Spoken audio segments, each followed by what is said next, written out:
Hello everyone, so I'm here with my friend Moises, and well, in order to start with, the idea is just to introduce yourself in front of the camera, and then I'm going to ask you some different questions about how you learned English. Okay. Hello everyone, my name is Moses. I'm 28 years old. I am an environmental engineer and that's pretty much it. Okay, very good, excellent. Um, can you tell me which languages do you speak? I do speak fluently, I would say English. And I'm trying to get better at German. German? Okay, how did you learn English? I learned by watching YouTube videos, also watching a lot of TV series. Like I did it as well by listening music in English of artists that I really like Ed Sheeran. But mostly I would say YouTube videos. I was looking for teachers that were that were explaining that specific language, and I liked it, and I just started doing it. I also went to different conversational meetings in my city, Bogota, where I was able to share my ideas in English, like to practice my speaking skills. And with the lapse of the time, I was just getting better. Okay. Okay, I have some questions about that. So you said that you were. Okay, first question.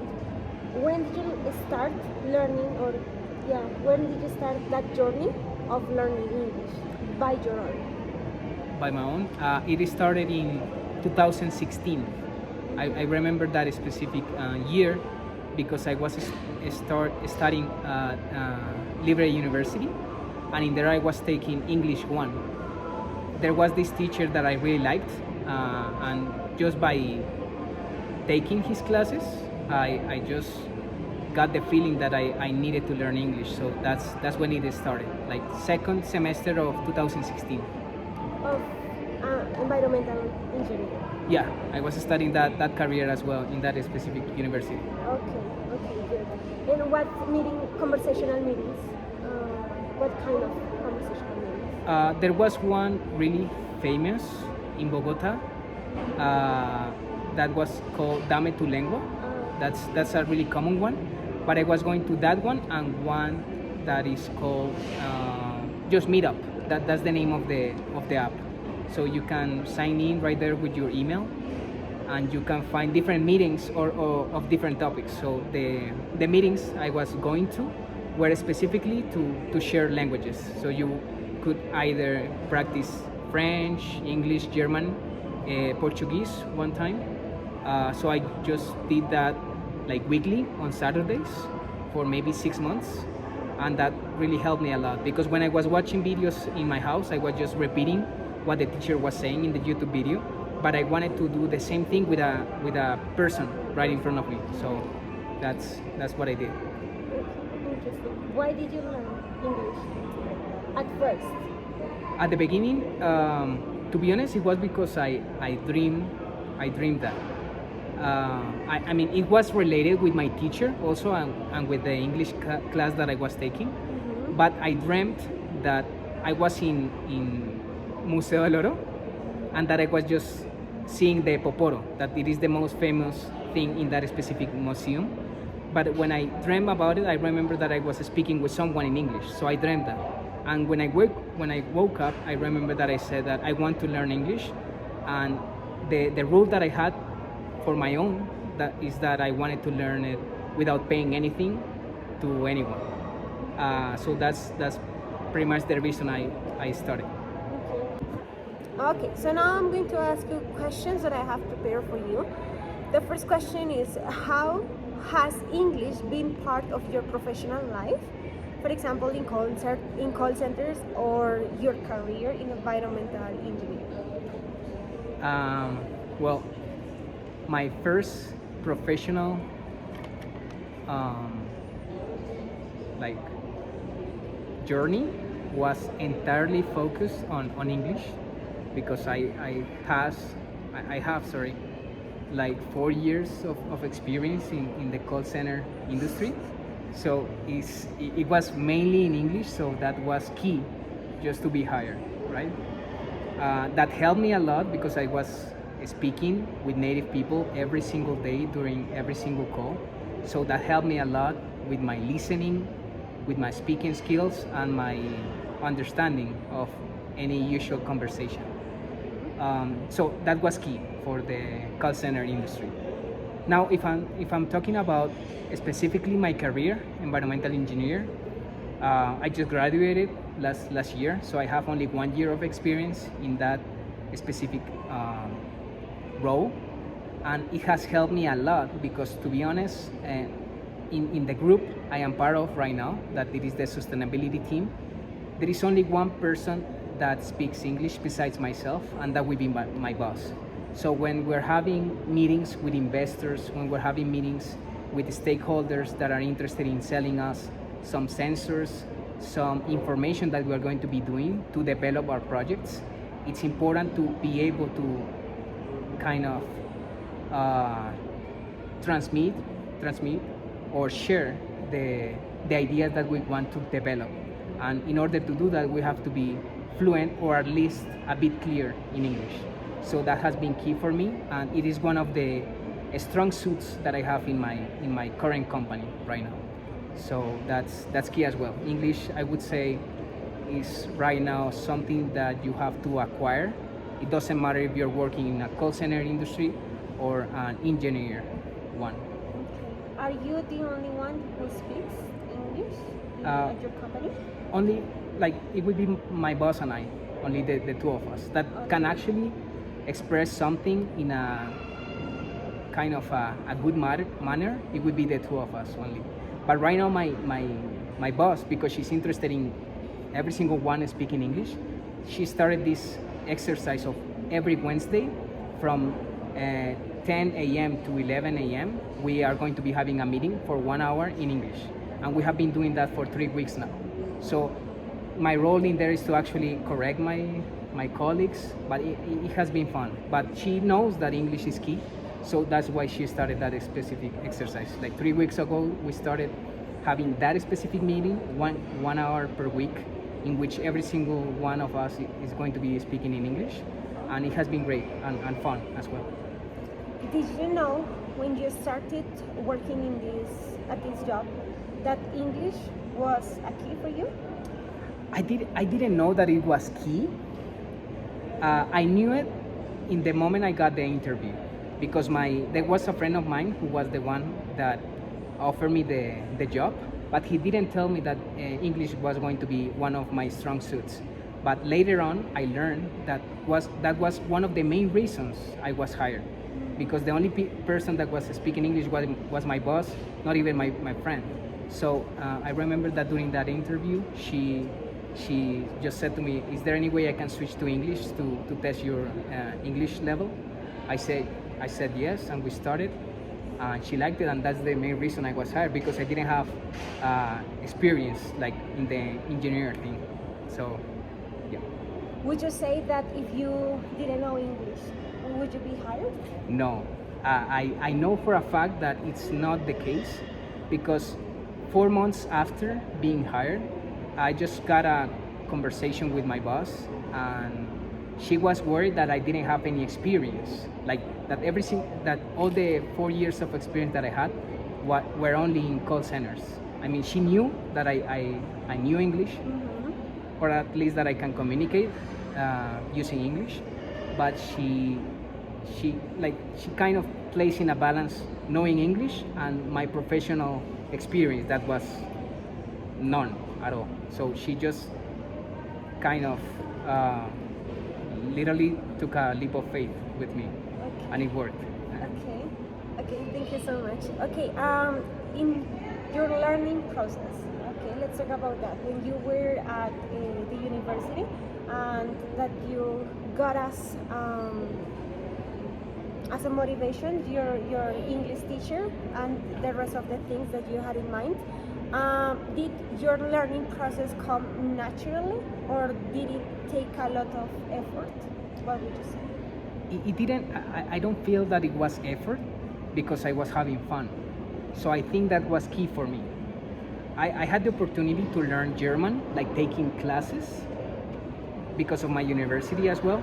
Um, and that was different because I was actually I had homework, so there is this pressure that you have to kind of accomplish something when you are kind of obligated to do it. But when I was learning English, I was doing it because I dream about it, and because I was feeling inspired by my teacher. So whenever he gave me any task that I have to make, I just did my extra mile, literally. Like he was asking me to perform an interview with someone using the WH questions. I didn't do it with my friend, with my father or something like that, close and easy to do. I went to that conversational meeting with new people and I asked them, hey, is there any way I can record you, like answering my questions? And I have those videos on YouTube. So I was having fun. I just was interested in doing it. There was no pressure, like outside pressure that was letting me know you're going to be getting a grade for this, 5 out of 5, or you can miss this specific class. It was just out of motivation because I wanted to do it. It was fun for me. So I didn't feel any like that it was hard. It was fun, literally. And that's it. It was fun. I didn't feel any pressure at all. Do you think some people are born with more talent for languages than others? I don't think that. I think it is a skill, and as any skill, it can be developed as well. I am aware that there are some people that have like many gifts, like they're naturally gifted. Probably some people that are more naturally, sorry, kind of involved around languages, and maybe it can be easier for them. I know that there may be that kind of people, but I think that as a skill it can be developed as well. Like if you put effort in that and the right motivation, if you are disciplined enough, you can accomplish that. Maybe not at the same velocity or at the same rate, but you will be getting there, probably. There are a lot of people that they spend a lot of time trying to learn the English, and they actually learn the grammar, but they don't learn how to speak the language. It was not your case. You learned the language, and it was immediately that you could produce the language. Would you think, or could you, or I mean, do you think that was because you are extrovert or like a social person? It might be related to that because just by going to these conversational meetings, it was to talk, literally. So if you're shy, you're not going to be feeling comfortable talking, and even less if you're actually talking in a different language, not your own. So that would be an aspect, yes, but I would say it was just because I kind of wanted to replicate my real life in English, not only in Spanish. So by watching a video or listening music or watching a TV series, I was just hearing, seeing, but I was not producing anything. I could understand it, but I didn't really produce, or I couldn't replicate at the time. So I decided to make that step to start speaking with someone else, even if he had the same level as me. But yeah, it's just to take that extra step, like to work in the different skills. So reading, listening, speaking, and that's it. Those are the ones I remember now. Okay, good. Okay, at those conversational meetings, do you feel by any chance like uncomfortable or close to give up, maybe? More than uncomfortable, I say, and I can say this to you because I've noticed those things from my colleagues in these last 3 weeks, where my boss and we have been kind of leading these English meetings, like to help them improve their level. It's not about being uncomfortable, but more about being vulnerable, you know? Because in English, in Spanish, sorry, you can express yourself as you want. You can say every single thing that you're thinking because you know how to do it. So if you're starting with a new language, you don't know how to do it. So you know you have a lot of things in your mind, but you cannot produce any words. So you are actually vulnerable. You don't know if what you're saying is right, if it is complete, if the other person is going to be um, getting what you're trying to say. So it's being vulnerable. But that happens maybe during the first 6 minutes maybe of your conversation, because you're in a table with 5 people, and you notice that every single one of them is vulnerable just as you. So you're opening yourself in front of strangers. They're doing the same with you.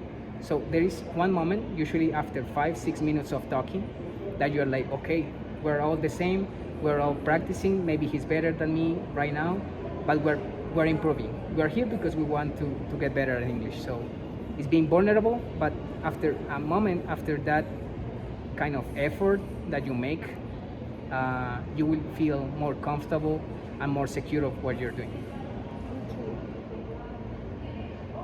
Have you done over those conversations or those participations there recently, or? No, it's been a while since I went to one of those. A lot of time, like 3 years. It's been a while. I missed it, and I actually should do it in German because I'm more comfortable in English now speaking. But I should try it in German. I should put myself. I should play myself in that scenario again. So you said that you feel comfortable now speaking English. Yeah. When exactly did you, or would you say that you improved immediately or quickly the English speaking? I have tried to remember the specific date when it happened, but to be honest, it was just a click. I would like to say that it was maybe, I don't know, maybe 2018, like 2 years after. Yeah, I mean, it took me a while. I don't remember it. Maybe it's not that it's not even that year, but I know that it was a click, and that's what I can think of. Like, there was just one moment in which I was speaking slow, and then at the next day I was just speaking fast. I don't remember the specific date. Was before the call center or was after? No, it was before. It was before. It was before, or maybe during the call center. Because when I started, I was just doing tickets, so it was just typing and reading. It was not that much speaking. But in our training, we had to read or speak out loud. So maybe that was the scenario. I was surrounded by English, so maybe in that specific time frame, it happened. Okay, thank you. Do you feel that you have a different personality when you speak in another different language, German or English? I would say that I am still the same, but I don't really have the level in which I can be 100% myself in English. Because in Spanish I mention a lot of words. I'm always talking like really fast, like making jokes or something like that. That is something that I cannot currently replicate in English. Maybe at English would be my 85% of me right now at my current level, and with German it's even worse. It would be like 30%, because I'm more worried about what I'm saying and if it is correctly said. So I'm not really being myself. I'm just trying not to mess up. How do you think that your languages connect you with the other cultures and other people? I believe languages are a bridge. It's not, I mean, they are part of culture as well. Like if we're talking about Colombia, Spanish itself, just the Colombian accent or different regional accents, that's part of our own culture. But I would say that language itself is a bridge. So that English bridge is just letting me know by words what the other person is interested in sharing with me, so I can get what he likes or she likes, what she enjoys doing, like their dreams, their goals, their fears. Those kind of deep things can be shared through that bridge that is the language, and in this case, English.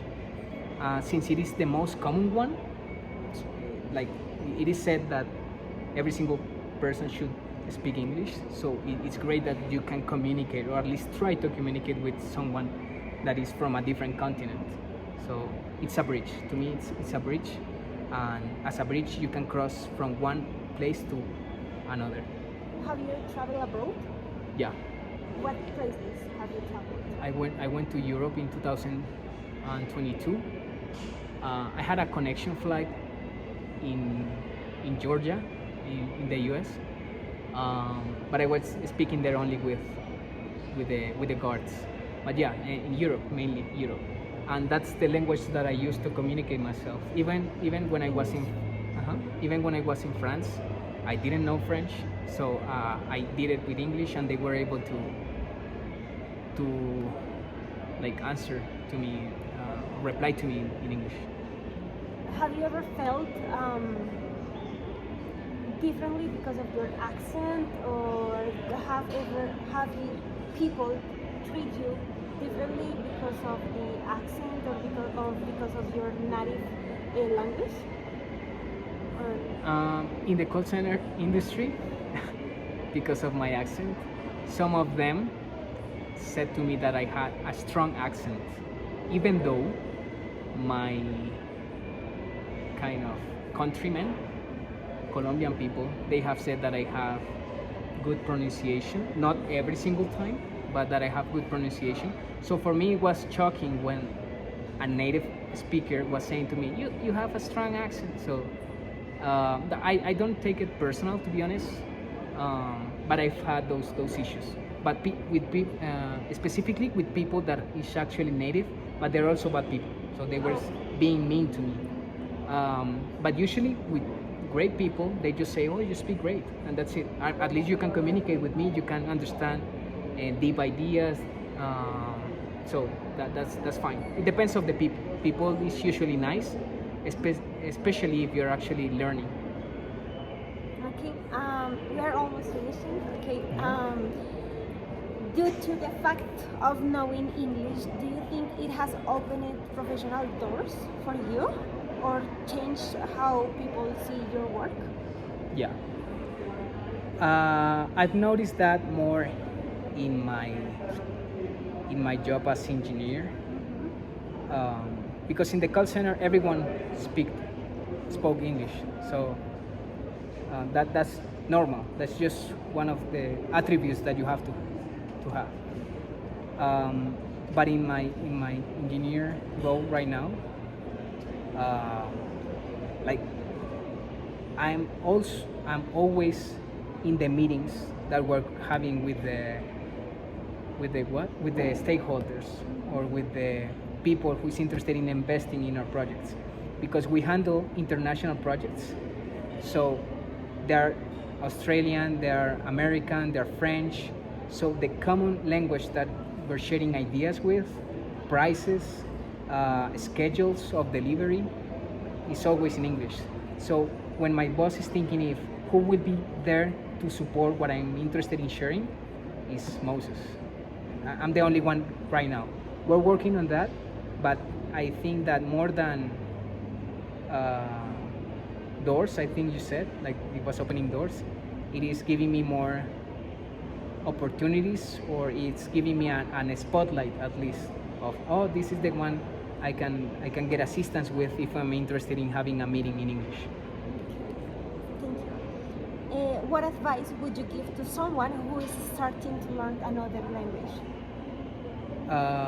Well, my colleagues are starting with English right now.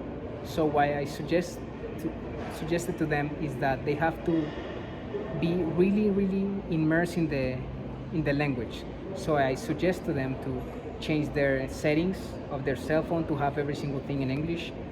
There was something that I used with German specifically, and is that when I was learning adjectives, I was asking the people I know like an adjective that they would like to be like recognized as. So for example, you said to me that I use glasses, so I was going to be saving you as my contact, not as Valentina, but as glasses. So every single time I am seeing your status, your stories, I will see glasses, and I will remember, oh, it's because she wear glasses or gafas, right? So I suggest that to them, that if they're watching a TV series, that they do it in the original language with subtitles, but in English. If they don't understand, they can pause and look for the meaning. Also, if they use sticky notes, they can place it in different places in their home, in their computer, and that's it. If they know someone that speaks that language they're interested in learning, try to speak with them in that language, even if it is through short sentences, and that's it. Like, just do it. Immerse yourself in the language and have fun. Okay, thank you. And just to finish, in one word, how would you describe your learning process or journey that you had? I would say I'm between fun and just natural. I didn't feel any pressure. I was just having fun. Like it didn't feel I didn't feel any weight on my shoulders. I was just being myself, just with a different language. That's it. Natural. I would say natural. That's it. Thank you, Moises. Thank you.